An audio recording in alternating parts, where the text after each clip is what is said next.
Me llamo Isabel Reyes, y tenía 42 años el día que mi marido y mi suegra entraron a la sala de un juzgado de Sevilla convencidos de que me habían ganado.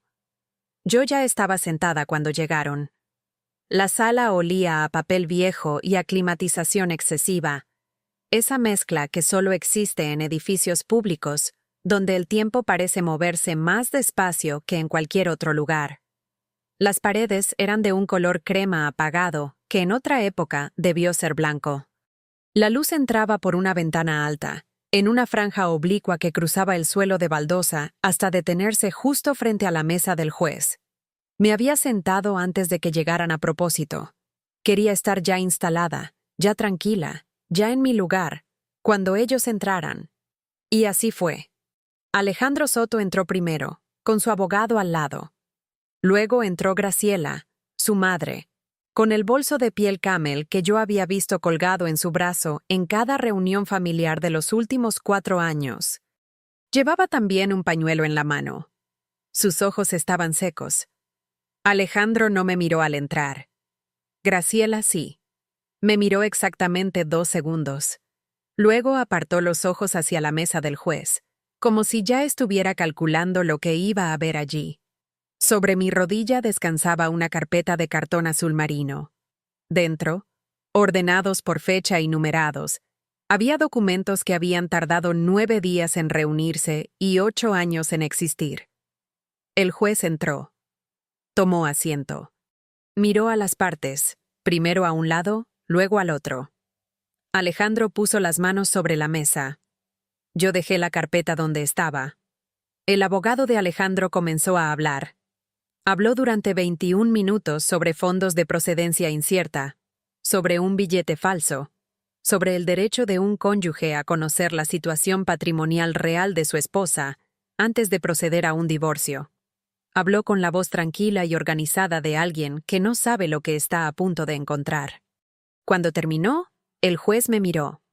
Me preguntó si quería responder. Asentí. Lo que ellos no sabían, lo que Alejandro y Graciela no habían podido imaginar mientras planificaban cada paso de lo que estaban a punto de perder, era que el millón real, el dinero que llevaban semanas intentando rastrear, dividir y reclamar, era completamente mío desde mucho antes de que Alejandro Soto supiera cómo deletrear mi apellido. Pero para entender lo que pasó en esa sala, hay que entender primero quién era Isabel Reyes. Y eso requiere volver al principio. Antes de que continuemos, quiero saludar a todas las personas que están aquí. Bienvenidos y bienvenidas a este canal, donde cada semana compartimos historias reales de mujeres que enfrentaron traiciones, injusticias y momentos en que todo parecía estar en su contra, y que salieron adelante. No con gritos, no con escándalos, con paciencia y con pruebas. Si es la primera vez que nos visitan, suscríbanse ahora mismo y activen la campana de notificaciones para no perderse ninguna historia. Y si conocen a alguien que está atravesando una situación parecida, alguien a quien están subestimando, a quien quieren quitar del camino, compartan este video con esa persona. A veces lo que más necesitamos es saber que no somos los únicos. Antes de volver a Sevilla, quiero preguntarles algo. ¿Alguna vez los acusaron de algo falso para quitarles lo que sí tenían de verdad? No tienen que responder ahora, pero quédense, porque esta historia va a responder esa pregunta de una manera que no esperaban. Volvamos a Isabel. Esta es la historia de una mujer que aprendió de niña que el papel no miente, que pasó décadas construyendo en silencio lo que nadie más podía ver, y que cuando llegó el momento en que alguien intentó quitárselo, usando mentiras, usando presión, usando su propia costumbre como trampa, tenía cada prueba en orden, numerada, con fecha. No es una historia de venganza, es una historia de precisión. Déjenme llevarlos al principio. Sevilla, 1994. Isabel Reyes tenía 10 años y su padre, don Manuel Reyes, llevaba una firma de asesoría contable en la calle Feria, un tercer piso con ventanas que daban a un patio interior y un ventilador de techo que crujía en agosto, como si pidiera ser reemplazado, y nadie le hiciera caso. Las paredes de ese despacho eran del mismo tono crema apagado que las paredes del juzgado, donde años después yo iba a sentarme con una carpeta azul sobre la rodilla. Solo que entonces no lo sabía. Esa oficina era el lugar donde más horas de mi infancia pasé. No porque tuviera que hacerlo, sino porque quería. El despacho de mi padre olía a papel impreso, a café de máquina que nunca fue bueno, y al barniz viejo de los archivadores de madera que ocupaban toda la pared del fondo. Cuando llegaba los sábados por la mañana, y llegaba siempre a las 9, porque a mi padre la impuntualidad le parecía una forma de decir que el tiempo del otro no importa, me sentaba en la sala de espera y esperaba a que terminara con el cliente que hubiera.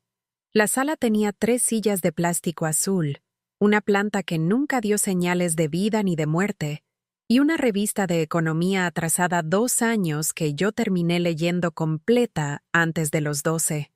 Mi madre, Consuelo, era enfermera. Turno de noche los viernes y los sábados, turno de mañana el resto de la semana. Olía a colonia de flores y a antiséptico cuando llegaba a casa, una combinación que yo no podría describir como agradable o desagradable, solo como suya, completamente suya. Llegaba, se quitaba los zapatos en el felpudo de la entrada, y antes de hablar con nadie caminaba hasta la cocina, se servía un vaso de agua y miraba por la ventana. Siempre exactamente 4 segundos. Yo la contaba. Desde que tenía memoria, la contaba. Era su manera de hacer la transición entre el hospital y la casa, entre el trabajo y la vida. 4 segundos mirando el patio del edificio de enfrente, la ropa tendida en el balcón de la vecina del tercero, las macetas de albahaca que siempre estaban a punto de caerse. Y luego se giraba y sonreía, y era mi madre otra vez. Cuando tenía 12 años, mi madre murió. Un infarto masivo, un martes por la mañana. En la tercera planta del hospital donde había trabajado durante 17 años, mientras hacía el cambio de turno. No voy a quedarme en ese momento más de lo necesario. Ocurrió. Fue devastador de maneras que todavía a veces me sorprenden. Décadas después, cuando aparecen en los lugares más inesperados. Pero esta historia no es sobre el dolor. Es sobre lo que el dolor enseña, si decides aprender. Mi padre cerró la oficina durante una semana. Solo una semana. Luego la volvió a abrir. No porque no le doliera. Le dolía, y lo sé porque lo vi. Sino porque, como me explicó mucho después, el dolor no paga las facturas. Y las facturas no esperan que uno termine de llorar. Eso fue lo primero que aprendí de él. El segundo aprendizaje llegó ese mismo año, en diciembre. Era una tarde fría. Sevilla puede ser fría en diciembre. No del modo dramático en que es fría una ciudad del norte, sino de ese modo sutil que te agarra desprevenido porque pasaste los últimos meses en mangas de camisa. Mi padre me llamó a su despacho. No gritó mi nombre desde el pasillo, como hacía cuando tenía prisa. Apareció en la puerta del salón, me miró y dijo: «Isabel, ven». Me señaló la silla de cuero que había frente a su escritorio. La silla de los clientes. La silla donde se sentaban los adultos con sus carpetas y sus preocupaciones. Me senté. Me sentí importante. Y también un poco asustada, porque mi padre rara vez era ceremonioso. Abrió un cajón del escritorio, sacó una carpeta verde oscuro y la puso abierta frente a mí. Era el extracto bancario de la empresa. 3 páginas, números en columnas, fechas, conceptos escritos en letra pequeña que yo apenas podía descifrar. «Esto es lo que entra», dijo, señalando la columna de la izquierda. «Esto es lo que sale», señaló la de la derecha. «Y esto», puso el dedo en un número al final de la última página, «es lo que queda». Miré el número. Le pregunté por qué me lo estaba enseñando. Mi padre me miró un momento. No era una mirada de duda. Era la mirada de alguien que está eligiendo las palabras exactas para decir algo que importa y no quiere que caigan al suelo sin que nadie las recoja. «Porque cuando seas mayor», dijo, Habrá personas que querrán decirte cuánto vales. Y si no sabes leer un papel, tendrán razón. No entendí del todo lo que quiso decir. Era demasiado joven para entenderlo completamente, pero lo guardé, como se guarda una moneda en el fondo de un bolso, sin saber cuándo la vas a necesitar, pero sin tirarla tampoco. Los años siguientes, fui a la oficina de mi padre todos los sábados por la mañana. No a jugar. No a quedarme en el sofá de la sala de espera mirando el techo. Iba a aprender. Me sentaba en esa silla de cuero y mi padre me enseñaba. No como un ejercicio escolar, con correcciones en rojo y notas al margen. Como algo real, con consecuencias reales para personas reales que dependían de que los números cuadraran. Me enseñó a leer contratos y a identificar las cláusulas donde estaba el riesgo verdadero. No en el primer párrafo, que siempre es bonito y lleno de promesas, sino en las páginas del medio, donde la letra se hace más pequeña y la sintaxis más complicada, y la mayoría de las personas han dejado de leer porque les parece que lo importante ya está dicho. Me enseñó a distinguir un activo, algo que genera valor, de un pasivo, algo que lo consume. Me enseñó que la diferencia entre estas dos cosas no está en cómo se ve algo por fuera, sino en cómo funciona por dentro, en qué condiciones y durante cuánto tiempo. Me enseñó que una firma en un documento sin haberlo leído completo no es una firma. Es una rendición. Hubo un sábado de octubre, cuando yo tenía 13 años, en que llegué a la oficina y encontré a mi padre con una expresión que yo no le había visto antes. No era preocupación. Era algo más contenido, más técnico. Los hermanos Castillo, me dijo, sin más preámbulo. Los Castillo eran 3 hermanos que tenían una empresa de distribución de aceite. Llevaban 2 años como clientes y pagaban puntual. Firmaron un contrato de sociedad hace 10 años, dijo mi padre, que tiene una cláusula que ninguno de los 3 leyó.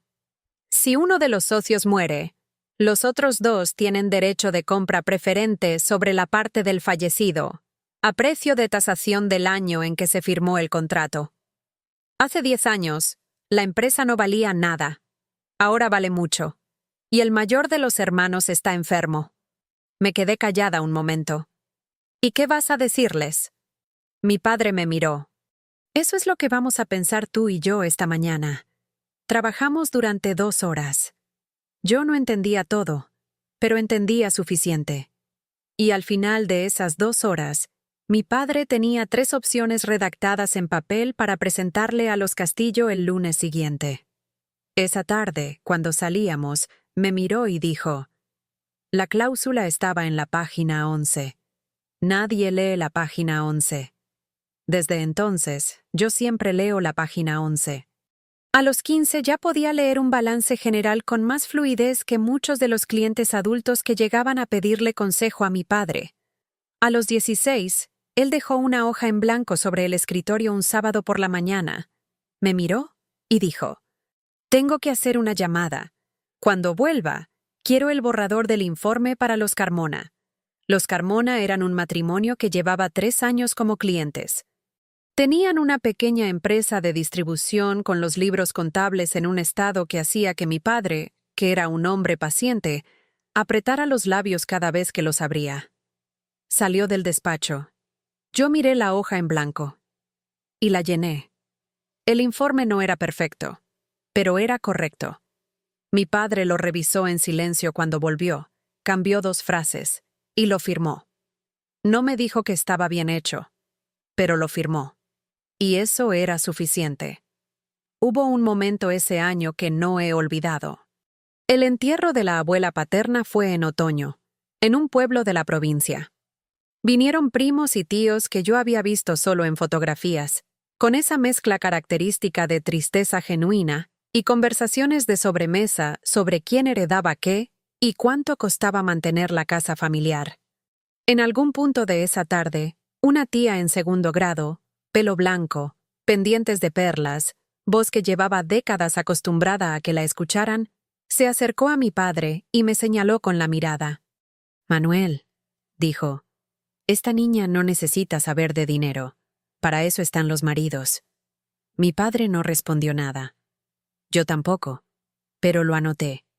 No con papel, con esa parte de la memoria que guarda exactamente las cosas que no quieres olvidar nunca, porque sientes que algún día van a ser relevantes.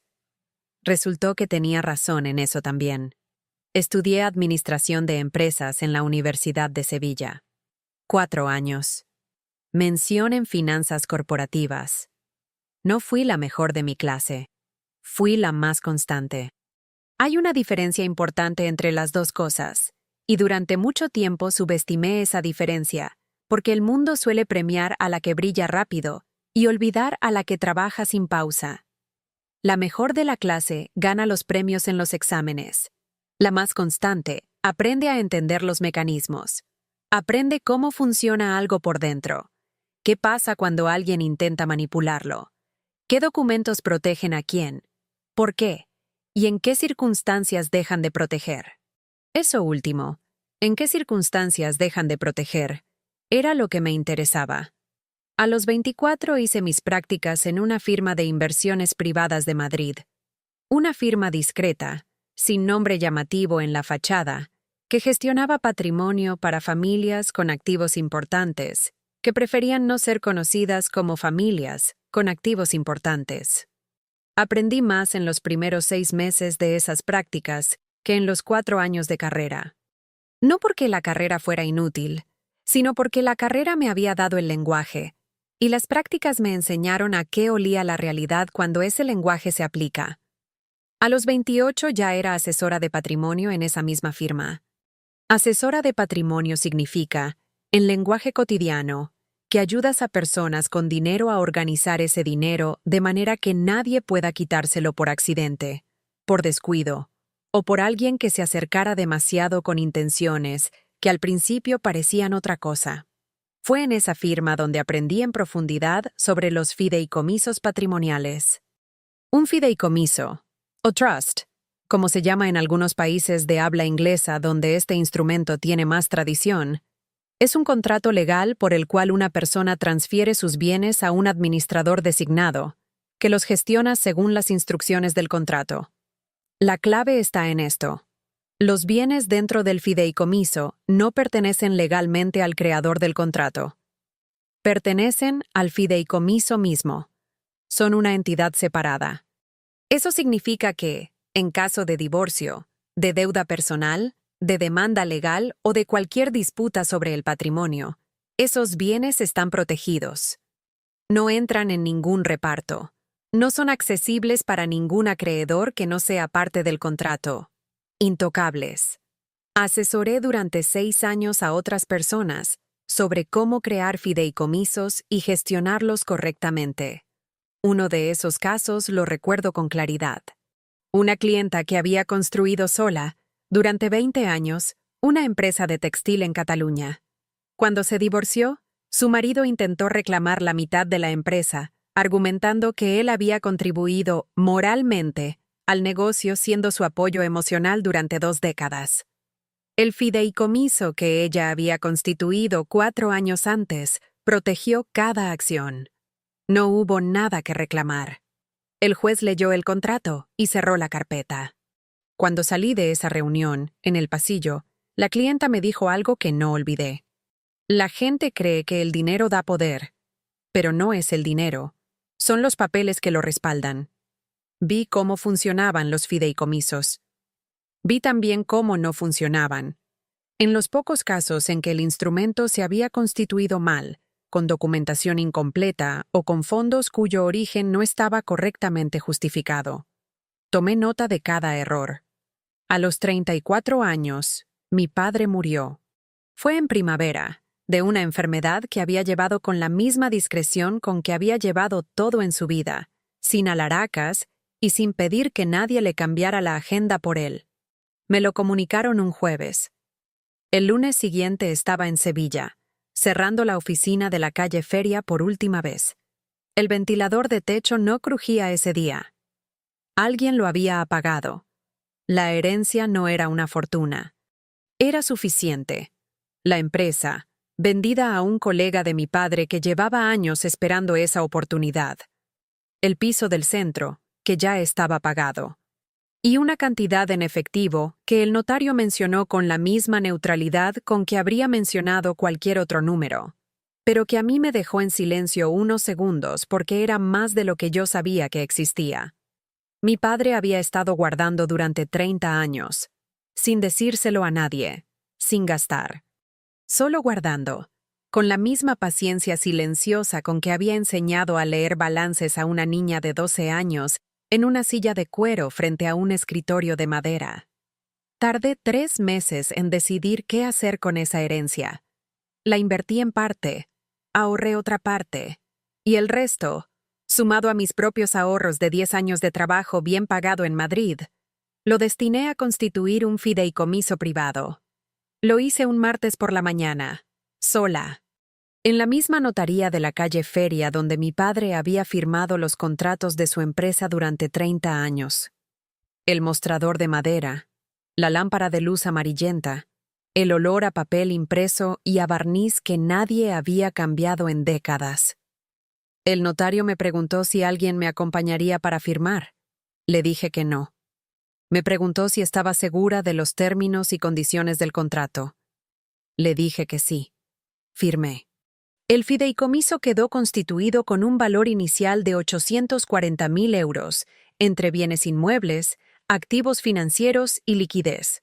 Todos de origen documentado, herencia familiar acreditada notarialmente, ahorros personales verificables mediante extractos bancarios de los últimos 10 años, bienes privativos en su totalidad, constituidos en fecha anterior a cualquier vínculo matrimonial. Salí de la notaría. Me compré un café en el bar de la esquina, el mismo bar donde mi padre había desayunado durante décadas, con el mostrador de azulejo verde y el dueño que conocía el nombre de todo el barrio. Bebí el café de pie, mirando la calle Feria, y seguí con mi día. No le conté a nadie, no porque fuera un secreto, sino porque nadie me lo había preguntado. Conocí a Alejandro Soto 2 años después, en una reunión de trabajo en Sevilla. Él había vuelto a la ciudad después de años en Madrid, donde gestionaba la parte española de una empresa de importación, materiales de construcción, principalmente, algo de textil, algunos productos de Asia que llegaban con intermediarios que yo no terminé de entender del todo. Era un hombre de 40 años que sabía ocupar una habitación. Hablaba con seguridad, escuchaba cuando le convenía y tenía la clase de sonrisa que convence antes de que el cerebro haya terminado de analizar qué exactamente está convenciendo. Salimos. Nos hicimos pareja. Luego, 2 años después de conocernos, nos casamos. Una boda discreta. El ayuntamiento un jueves por la tarde. Una cena después en un restaurante de la Alameda con una mesa de 12 personas. Nada ostentoso. Así lo quisimos los dos. O así creí yo que lo quisimos los dos. Graciela Soto, la madre de Alejandro, asistió a la boda con un vestido azul marino de corte impecable y una expresión que en ese momento yo interpreté como reservada y que con el tiempo aprendí a leer de otra manera. Me lo dejó claro la primera semana. Estábamos en su casa, un domingo al mediodía. Graciela había invitado a una vecina, una mujer mayor que vivía 2 plantas arriba y que aparentemente era su principal audiencia para todo comentario importante. Yo estaba en la cocina sirviendo agua en los vasos porque Graciela me lo había pedido, con esa manera de pedir cosas que hace que la petición suene como si te estuviera haciendo un favor al darte algo que hacer. Las escuché a través de la puerta entreabierta. «Bueno», dijo Graciela, «mi hijo podría haber casado con alguien de más posición. ¿Pero qué le vas a hacer? Él siempre fue así, muy suyo para estas cosas». La vecina murmuró algo que no llegué a entender. Yo terminé de servir el agua. Entré al salón con los vasos, sonreí y anoté. El matrimonio funcionó durante sus primeros 3 años de manera razonablemente estable. Alejandro tenía su empresa. Yo había dejado la firma de Madrid para trabajar de manera independiente desde Sevilla. 3 clientes privados cuyo patrimonio gestionaba con discreción, y una consultoría pequeña pero bien posicionada que me generaba ingresos suficientes y me dejaba tiempo para pensar. Vivíamos bien. Compartíamos los gastos de la casa en partes iguales. No mezclábamos cuentas. A Alejandro eso le parecía bien, o eso dijo al principio. Lo que yo no le dije con exactitud fue cuánto tenía. Le dije que había heredado algo de mi padre. Le dije que tenía ahorros del tiempo en Madrid. Le dije que trabajaba bien y que me iba bien. Nada de eso era mentira. Sencillamente no era todo. Fue en el tercer año de matrimonio cuando noté que algo había cambiado en las preguntas de Alejandro. Al principio eran conversación, normal, el tipo de preguntas que se hacen entre personas que comparten una vida y tienen curiosidad genuina por la del otro. Pero en el tercer año empezaron a ser distintas, más específicas, más calculadas. ¿Tienes cuentas en algún banco fuera de España? La herencia de tu padre, ¿quedó en liquidez o había propiedades? ¿Trabajas con algún fondo de inversión concreto o lo llevas tú directamente? Yo respondía con frases vagas, con medias respuestas que eran técnicamente ciertas, pero que no daban ninguna información real. Y cada vez que lo hacía, él anotaba algo en la expresión, no con palabras, con esa tensión pequeña alrededor de los ojos que tienen las personas cuando no reciben lo que esperaban y prefieren no decirlo todavía. Fue entonces cuando empecé a prestar atención de una manera diferente, no con sospecha, exactamente, con precisión. El billete lo encontré un miércoles. Era un miércoles sin nada especial. Ropa en la lavadora, el sol entrando sesgado por la ventana de la cocina, el ruido sordo del ascensor del edificio como fondo constante. Estaba vaciando los bolsillos de la chaqueta de Alejandro antes de llevarla a la tintorería. Llevaba haciéndolo 4 años. Era mi costumbre, y él lo sabía. En el bolsillo derecho había un billete de 200 euros. Lo saqué. Lo puse sobre la encimera de la cocina, bajo la luz del flexo. Lo miré. Algo no estaba bien. El hilo de seguridad de los billetes legítimos, esa tira metálica que cruza el papel en diagonal y que se puede ver con claridad cuando se sostiene el billete a contraluz, no tenía el aspecto correcto. Estaba mal impreso, ligeramente desplazado, con un tono que no coincidía con ningún billete que yo hubiera visto antes. El papel tenía una textura diferente a la habitual, y el número de serie, en la esquina inferior derecha, tenía un espaciado irregular entre los dígitos que no debería estar ahí. Era falso, claramente falso. No lo tiré, no lo dejé donde estaba. No se lo pregunté a Alejandro. Saqué un sobre de papel del cajón de la cocina, metí el billete dentro sin tocarlo más de lo necesario. Escribí la fecha en el exterior del sobre con bolígrafo y lo guardé en el cajón de mi escritorio, debajo de los contratos de la consultoría. Luego terminé de preparar la chaqueta para la tintorería. Esperé. 3 días después, llegó. Eran las 7 de la tarde. Yo estaba en la cocina preparando la cena. Escuché la llave en la cerradura. El sonido específico de la llave de Alejandro, que siempre tardaba un segundo más de lo necesario porque el cilindro de esa cerradura tenía un punto muerto que nunca habíamos mandado a arreglar. Entró él primero. Detrás de él, Graciela. El bolso de piel camel. Los labios apretados de quien viene preparado para algo que preferiría no tener que hacer, pero que ha decidido que es necesario. Detrás de Graciela, un hombre que yo no había visto nunca.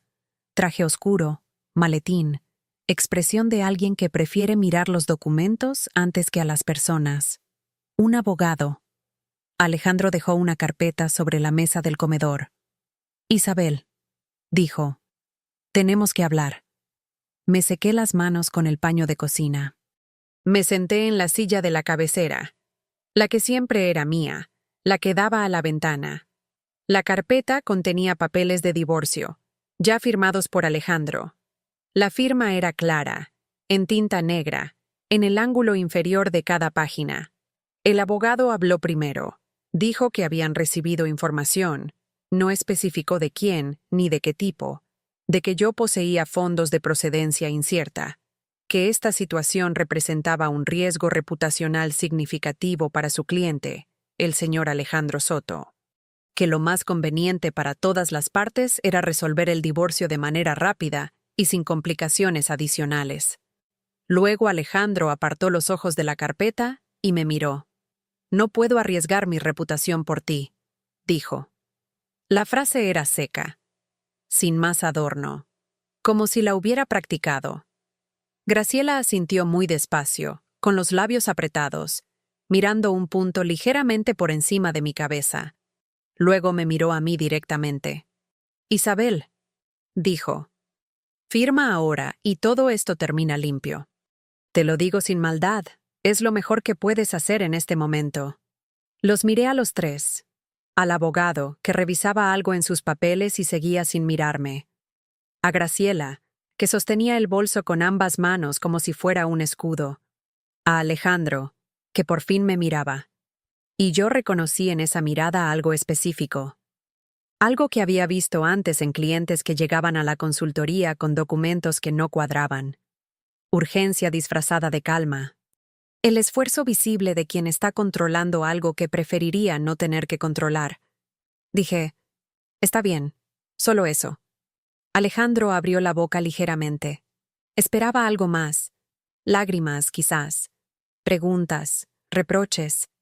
Algo que le diera con qué trabajar. Me levanté. Fui a la cocina, apagué el fuego de la olla, cogí mi vaso de agua de la encimera y me fui al dormitorio. Cerré la puerta. Escuché cómo los tres se quedaban en silencio en el comedor durante unos segundos. Luego cómo hablaban en voz baja. Luego cómo la puerta de entrada se abría y se cerraba. Me senté en el borde de la cama. Saqué el teléfono. Busqué en la agenda el número de la doctora Carmen Llorente. Lo marqué. Era las 8:45 de la tarde. La doctora Carmen Llorente llevaba 18 años ejerciendo el derecho patrimonial en Sevilla. La había conocido en un seminario de estructuras financieras privadas 4 años antes. Habíamos intercambiado tarjetas con la clase de cortesía profesional que a veces termina en nada y a veces resulta ser la conexión más importante que has establecido en años. Yo había guardado su tarjeta. Esa noche llamé a las 8:45. Contestó al segundo tono. Le expliqué la situación en 15 minutos. Hablé sin dramatismo, con fechas y hechos.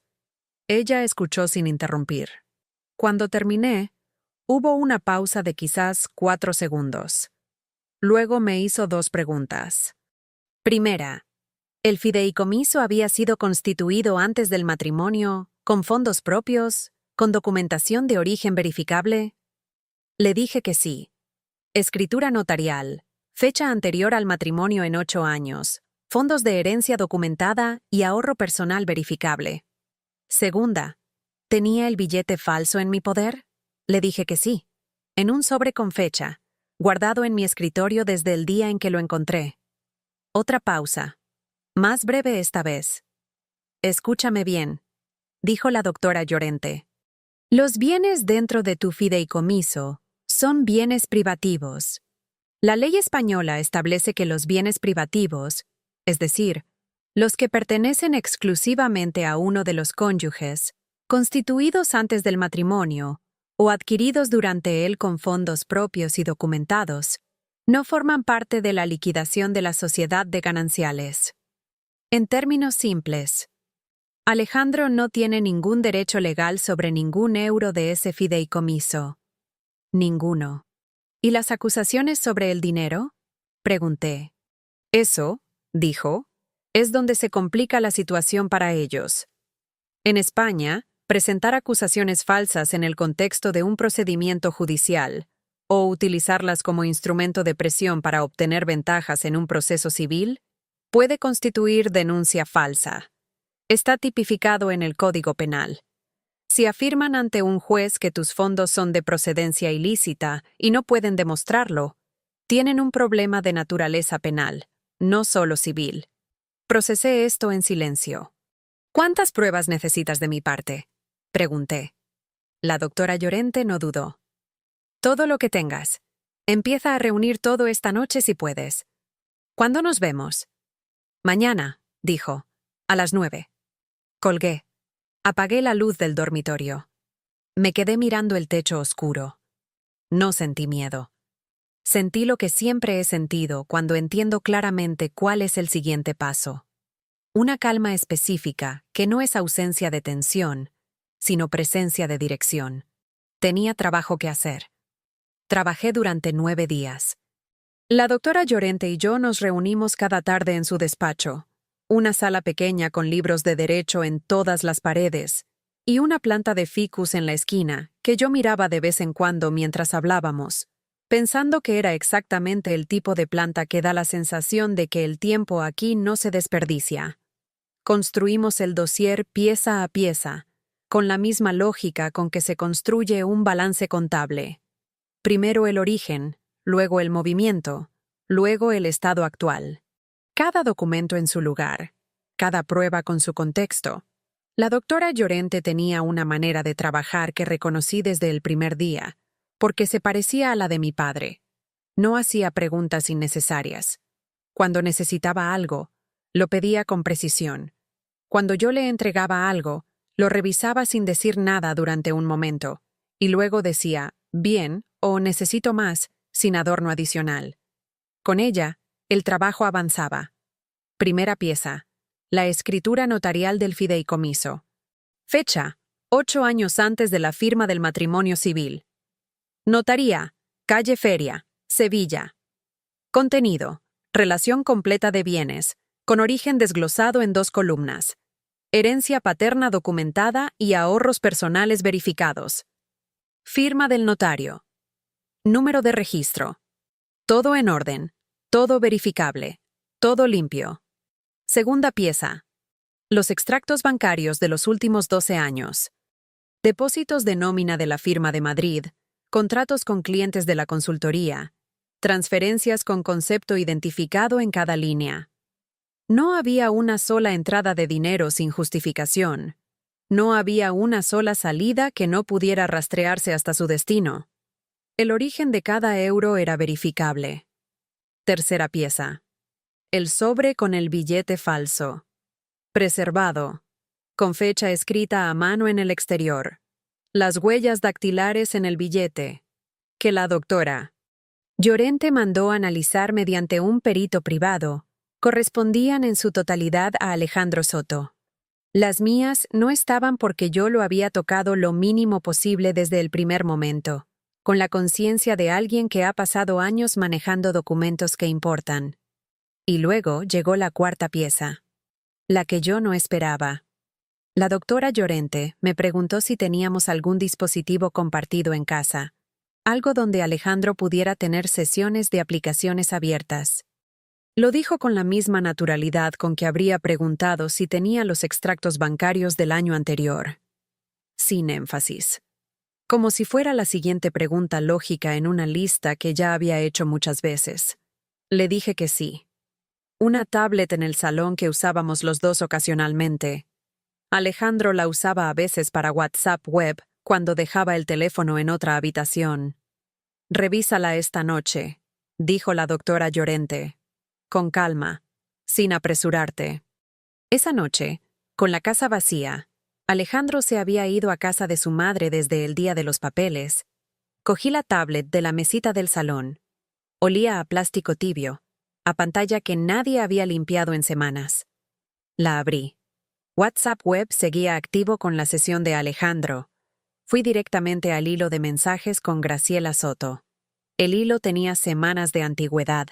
Empecé por el principio de lo que me pareció relevante, y leí despacio, sin saltar nada, sin buscar atajos. Una frase detrás de otra, con la misma concentración con que de niña leía la página 11 de los contratos, cuando todos los demás habían dejado de leer. El plan lo habían organizado juntos.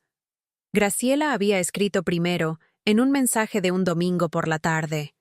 Si no sabemos exactamente cuánto tiene y dónde lo tiene, no podemos reclamar nada en el divorcio. Hay que hacer algo antes de que lo mueva. Alejandro había respondido 2 minutos después. Ya pensé en eso. Puse un billete falso en mi chaqueta. Que parezca de ella si alguien lo encuentra. Si aparece, tenemos algo concreto con qué ir al abogado. Graciela. ¿Y si no lo encuentra? Alejandro. Lo encontrará. Siempre revisa los bolsillos de la ropa antes de llevarla a la tintorería. Es su costumbre. Lleva 4 años haciéndolo igual. Me quedé con la tablet en las manos, sin moverme, mirando esa última frase. El ventilador del aparato de aire acondicionado zumbaba en el pasillo con su ruido constante de fondo. Fuera, en la calle, alguien pasaba con el motor de una moto acelerado. Sonidos normales de una noche normal en Sevilla. Y yo sentada en el sofá del salón con la evidencia de algo que habían construido usando mi propia precisión como trampa. Mi costumbre meticulosa, la misma que me había enseñado a no dejar detalles sin revisar, la habían convertido en una palanca. Sabían exactamente cuándo iba a encontrarlo, porque yo era predecible de una manera que ellos creían que era debilidad. No era debilidad. Era protocolo. Y el protocolo también me había llevado a guardar el sobre con fecha desde el primer segundo. Pensé en mi padre, en la tarde en que me dijo que el papel no miente, en los sábados de la oficina, en la página 11 de los contratos que nadie leía. Había pasado 30 años aprendiendo a no dejar nada al azar, y la única persona que lo sabía, la única que conocía ese hábito con exactitud, lo había usado para tenderme una trampa. Y había fallado por la misma razón, porque yo también leía la página 11, porque también guardaba los billetes encontrados en sobres con fecha, porque también revisaba las sesiones abiertas en los dispositivos compartidos antes de apagarlos. El mismo nivel de detalle que ellos habían usado para armar el plan era el mismo nivel de detalle que los había dejado sin salida. Me tomé un momento largo. Luego saqué el teléfono y fotografié cada mensaje con cuidado, asegurándome de que la fecha y la hora de cada uno fueran visibles en cada imagen. Llamé a la doctora Llorente. Eran las 11:15 de la noche. Contestó al tercer tono. Le describí lo que acababa de leer. Hubo una pausa. Isabel, dijo, mañana traes la tablet a primera hora. Y a partir de este momento, no toques nada de eso. La tasación actualizada del fideicomiso llegó una semana después. Valor a fecha corriente. 1.200.000 euros. Voy a hacer una pausa aquí un segundo, porque lo que está a punto de ocurrir en esa sala del juzgado, lo que Alejandro y Graciela llevaban semanas planificando, y lo que yo llevaba 9 días preparando para responder, es el momento que cambió todo. Si estás llegando hasta aquí, suscríbete ahora y activa la campana. No te pierdas las historias que vienen. Y dime en los comentarios una sola cosa. Si hubieras encontrado ese billete en el bolsillo de tu pareja, ¿lo habrías guardado en silencio o lo habrías confrontado esa misma noche? Porque la respuesta a esa pregunta es la diferencia entre lo que pasó después y lo que podría haber pasado. Volvamos a Sevilla. Mientras yo preparaba el dossier, Alejandro no estaba quieto. A los 5 días de la noche de los papeles del divorcio, recibí una llamada de uno de mis 3 clientes principales. Un hombre mayor, educado, que llevaba más de 2 años confiando en mi consultoría para la gestión de una parte de su patrimonio familiar. Isabel, dijo, con esa voz de quien elige las palabras con cuidado. Me está llegando cierta información sobre antecedentes tuyos, relacionado con fondos irregulares. No sé si hay algo de verdad en eso, pero necesito saberlo antes de que tomemos decisiones sobre la renovación del contrato. Le dije que no había nada de verdad. Le dije que estaba en medio de un proceso legal relacionado con un divorcio y que en cuanto el proceso terminara, le haría llegar la documentación completa que lo acreditaba. Colgó sin confirmar si renovaría o no. Al día siguiente, la presidenta de la comunidad de vecinos me detuvo en el portal. Isabel, mira, no quiero meterme donde no me llaman, dijo, pero Graciela Soto estuvo ayer por aquí comentando unas cosas sobre ti. Me pareció que debías saberlo. No le pregunté qué había dicho exactamente. No hacía falta. La doctora Llorente ya había presentado esa misma semana una medida cautelar, una orden judicial que congela preventivamente cualquier movimiento de bienes mientras el proceso está activo, para evitar que ninguna de las partes pueda mover, vender o transferir activos durante el procedimiento. Ningún bien podía moverse sin autorización del juez. Alejandro lo intentó de todas formas. Intentó transferir a su nombre el coche que estaba registrado a nombre de los dos. Bloqueado. Intentó retirar fondos de la cuenta conjunta que teníamos para gastos del hogar. Bloqueada. Entonces llamó Graciela. Era un jueves a mediodía. Reconocí el número en la pantalla. Dudé exactamente un segundo. Antes de contestar, puse el teléfono en altavoz y abrí la aplicación de grabación. Isabel, dijo Graciela. La voz era cálida de una manera que no era natural en ella. Estudiada, ensayada. Te llamo de buena fe, para ver si podemos resolver esto sin más complicaciones. Mi hijo no quiere que esto se alargue, y yo tampoco. Si firmas esta semana y lo dejáis aquí, él no va a seguir adelante con las acusaciones sobre el dinero. Puedes salir de esto con lo que tengas y empezar de nuevo. Te lo digo sin ninguna maldad, ¿eh? Es lo mejor que puedes hacer en este momento. Me tomé un segundo. Gracias por llamar, Graciela, dije. Guarda este audio. Colgué. Le envié el archivo a la doctora Llorente en menos de un minuto. Ella respondió con un solo mensaje. Perfecto. First. Faltaban 4 días para la audiencia. Esos 4 días, Alejandro no apareció por la casa. Me llegaron noticias indirectas de que estaba en casa de su madre, que habían tenido reuniones con el abogado, que alguien de su entorno había contactado a un tasador privado intentando calcular el valor aproximado de lo que yo podría tener. Demasiado tarde para eso. La doctora Llorente me llamó la tarde antes de la audiencia para repasar el orden de presentación una última vez. Me preguntó cómo estaba. Le dije la verdad. Lista. ¿Nerviosa? No. Hubo una pausa. Bien, dijo. El nerviosismo lo confunden con debilidad. La calma la confunden con confianza. En una sala de juzgado, la diferencia entre las dos es visible desde el primer segundo. Colgué. Preparé la ropa para el día siguiente. La estrategia fue de la doctora Llorente, aunque yo coincidí en cada punto desde el primer momento que la escuché. No íbamos a contestar nada antes de la sala. No íbamos a enviar documentos anticipados a la parte contraria más allá de lo que exigía el procedimiento. No íbamos a filtrar ninguna información. La razón era simple.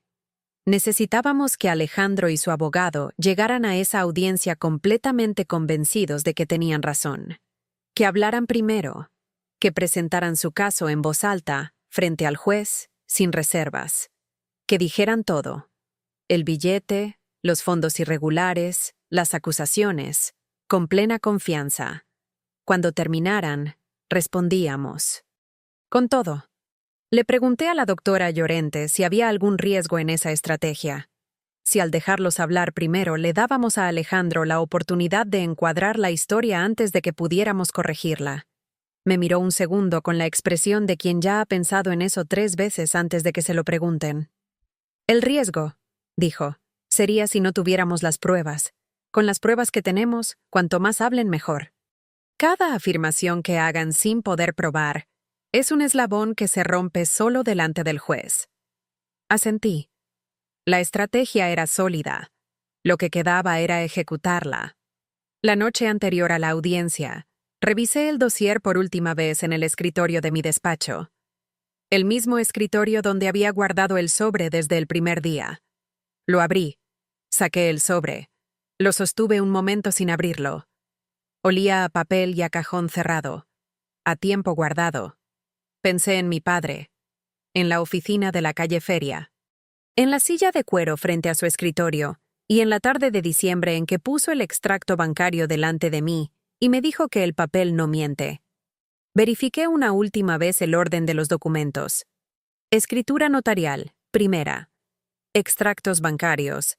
Segunda. El sobre con el billete, dentro de una funda de plástico transparente. Tercero. Los mensajes de WhatsApp, cuarta sección. La transcripción de la llamada de Graciela, quinta.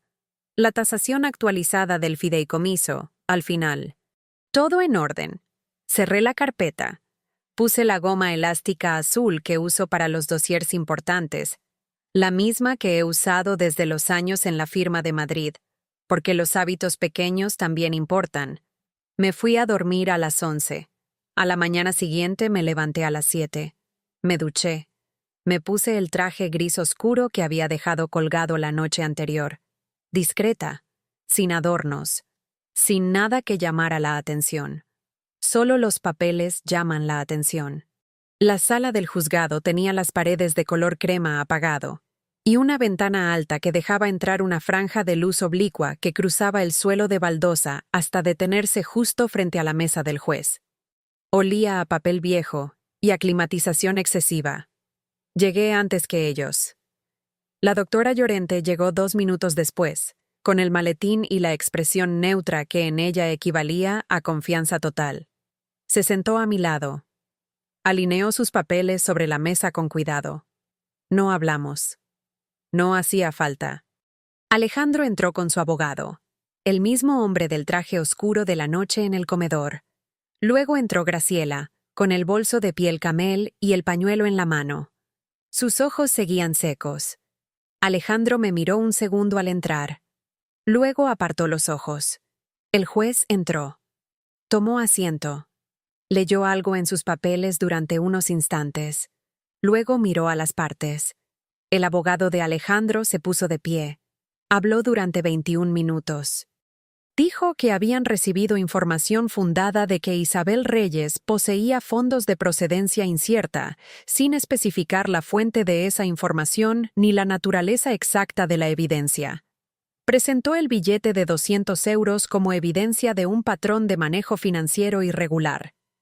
Argumentó que Alejandro Soto, en su condición de cónyuge, tenía derecho a conocer la situación patrimonial real de su esposa antes de proceder a cualquier acuerdo de divorcio. Solicitó formalmente la apertura de una investigación sobre los bienes de Isabel Reyes y la congelación de cualquier activo que pudiera estar ocultando. Habló con seguridad. Con la seguridad de quien no sabe lo que va a pasar a continuación. Alejandro miraba la mesa. Graciela miraba al juez. El juez tomó notas con bolígrafo azul, escribiendo despacio, sin mostrar ninguna reacción en la expresión. Cuando el abogado terminó, el juez me miró. ¿Quiere responder? La doctora. Llorente se levantó primero. Con la venia del juzgado, procedemos a presentar la documentación patrimonial completa de mi representada. El secretario distribuyó las copias. La carpeta azul marino. 2 ejemplares idénticos. Uno para el juzgado y uno para la parte contraria. El abogado de Alejandro la cogió. La abrió. Tardó unos segundos en procesar la primera página, y vi cómo su postura cambiaba ligeramente. Solo ligeramente. Pero lo vi. Empezamos por el principio. Primera pieza. La escritura notarial del fideicomiso patrimonial de Isabel Reyes, constituido 8 años antes del matrimonio. La doctora Llorente explicó con claridad, en lenguaje que el juez pudiera trasladar directamente a su resolución. Los bienes privativos son aquellos que pertenecen exclusivamente a uno de los cónyuges y que no forman parte de la masa común conyugal. Por definición legal, no entran en la liquidación del divorcio. Alejandro Soto no tiene ningún derecho legal sobre ninguno de los activos de ese fideicomiso. Ninguno. El abogado de Alejandro abrió la boca. El juez levantó la mano. Continúe. Segunda pieza. Los extractos bancarios de los últimos 12 años. Cada entrada de dinero en el fideicomiso tenía nombre, fecha y justificación documental. El origen de los fondos era completamente lícito y trazable. No había una sola anomalía. No había nada que investigar porque no había nada oculto. Alejandro dejó de mirar la mesa. Empezó a mirar la carpeta en manos de su abogado. Tercera pieza. El billete de 200 euros presentado por la parte contraria como evidencia de irregularidad. La doctora Llorente hizo una pausa aquí. Deliberada. Calculada al segundo. Este billete, dijo, fue encontrado por mi representada en el bolsillo de la chaqueta de su cónyuge. No en el suyo propio. Fue preservado desde el primer momento que fue encontrado, con fecha registrada en el sobre de conservación. El análisis pericial de las huellas dactilares presentes en el billete ha determinado que las únicas huellas identificables corresponden exclusivamente al señor Alejandro Soto. Las huellas de mi representada no están presentes en el billete. Graciela, por primera vez desde que había entrado, miró a su hijo. Alejandro no la miró. Me miraba a mí. Cuarta pieza. Los mensajes de WhatsApp. La doctora Llorente los leyó en voz alta. Sin comentario. Sin adjetivos. Solo las palabras exactas, con fecha y hora de cada mensaje, en el orden en que habían sido enviados, con la misma neutralidad con que mi padre leía en voz alta los números de un extracto bancario décadas atrás. La sala estaba en silencio completo. Si no sabemos exactamente cuánto tiene y dónde lo tiene, no podemos reclamar nada en el divorcio. Ya pensé en eso. Puse un billete falso en mi chaqueta. Que parezca de ella si alguien lo encuentra. Lo encontrará. Siempre revisa los bolsillos de la ropa antes de llevarla a la tintorería. Es su costumbre. Lleva 4 años haciéndolo igual. El juez dejó de escribir. El bolígrafo descansó sobre el papel. El abogado de Alejandro tenía la vista fija en el documento. No había nada que decir que no empeorara lo que acababa de ocurrir. Graciela apretaba el pañuelo con ambas manos. Quinta pieza. La grabación de la llamada de Graciela Soto a Isabel Reyes. La doctora Llorente entregó la transcripción al secretario del juzgado. Una copia adicional había sido remitida esa misma mañana, antes de la audiencia, a la Fiscalía del juzgado. Esto concluye la presentación documental, dijo la doctora Llorente. El dossier completo ha sido remitido también al Ministerio Fiscal para valoración de posibles responsabilidades penales en relación con la denuncia falsa y la tentativa de coacción procesal. Se sentó. El juez no escribió nada durante unos segundos. Miró el dossier. Pasó una página, luego otra. El abogado de Alejandro carraspeó ligeramente, como si fuera a decir algo, y luego no dijo nada. Alejandro tenía la vista puesta en un punto indefinido de la pared a su derecha. Graciela seguía apretando el pañuelo. El bolso de piel camel estaba ahora en el suelo, al lado de su silla, como si lo hubiera dejado caer sin darse cuenta. El juez revisó los extractos bancarios. Los cerró. Abrió la sección de los mensajes de WhatsApp. Los leyó despacio. Los cerró. Miró a Alejandro un momento largo. Sin prisa. Sin expresión particular.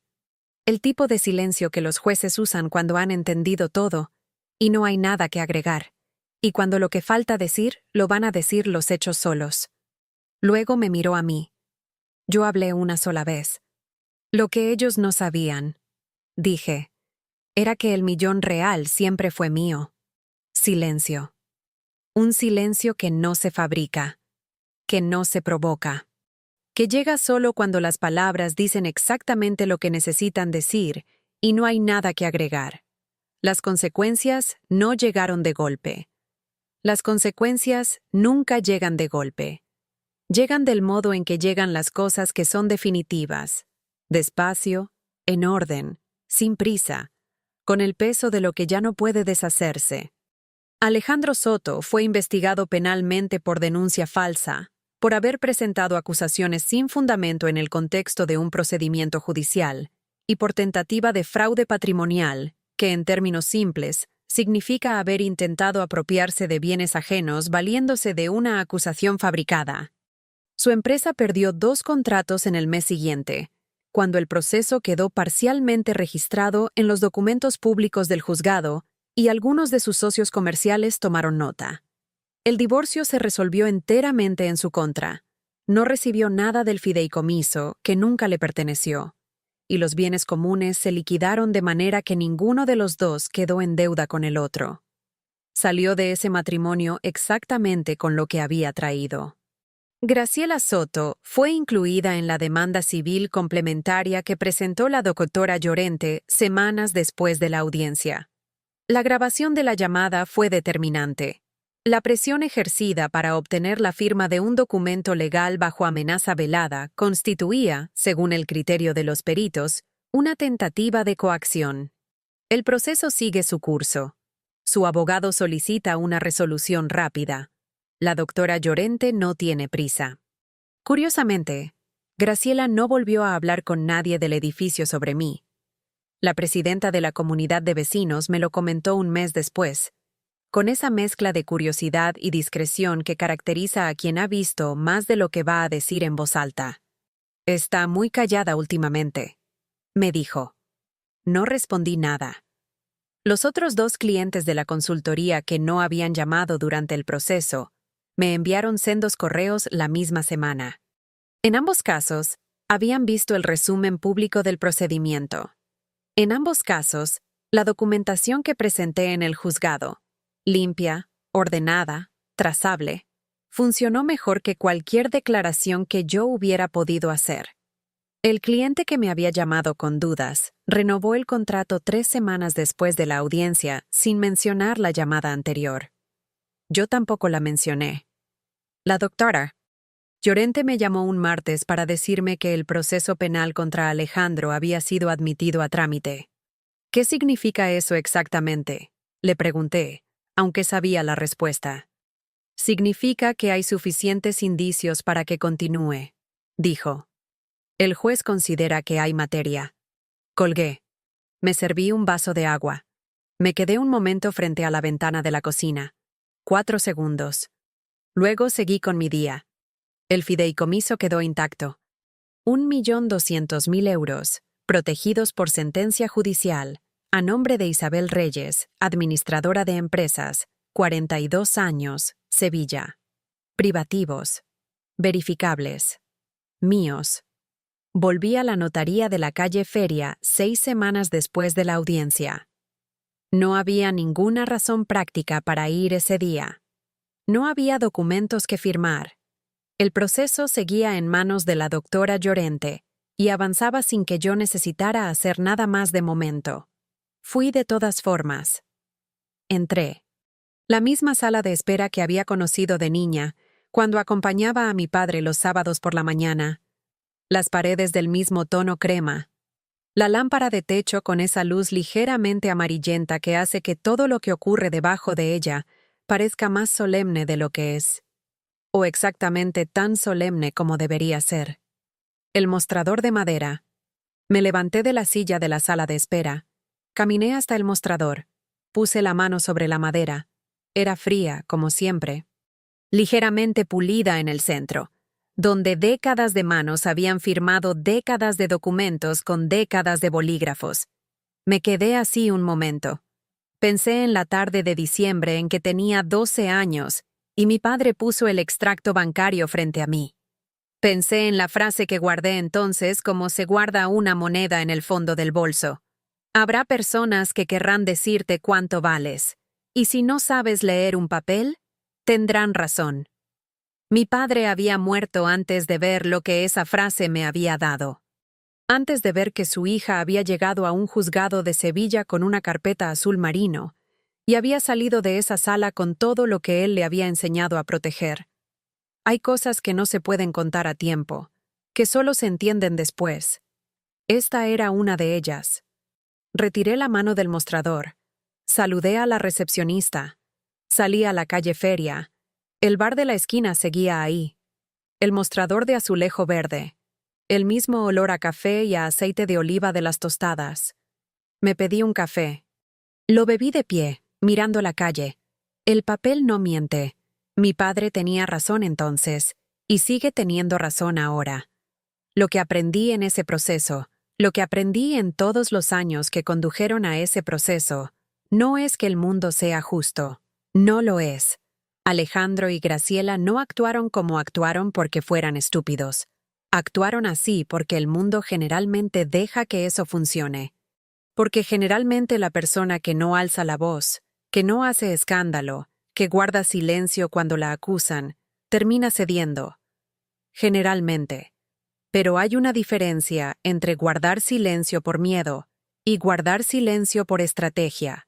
La diferencia está en el cajón del escritorio, en el sobre con la fecha escrita a mano, en la carpeta azul marino que llevas contigo a esa sala y que abres cuando te lo piden.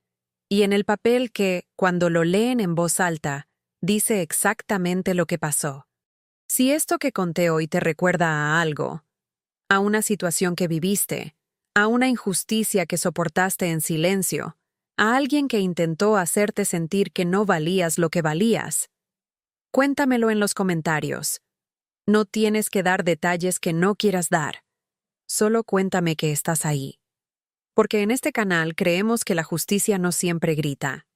A veces llega en una carpeta azul marino, con fecha notarial, un billete falso como tercera prueba, y una sola frase dicha con calma en una sala que ya estaba en silencio. Si llegaste hasta el final de esta historia, gracias. De verdad, gracias. Dale al botón de me gusta si esta historia te llegó. Cada like ayuda a que más personas encuentren este canal y encuentren estas historias. Suscríbete si todavía no lo has hecho. Es gratis y nos ayuda muchísimo. Y activa la campana para que no te pierdas la próxima entrega. Comparte este video con alguien que lo necesite escuchar hoy. Con alguien que esté pasando por algo parecido. O con alguien que simplemente necesita saber que hay personas que salen adelante. Y en los comentarios, cuéntame, ¿conoces a alguien como Isabel? ¿O eres tú? Nos vemos la próxima semana.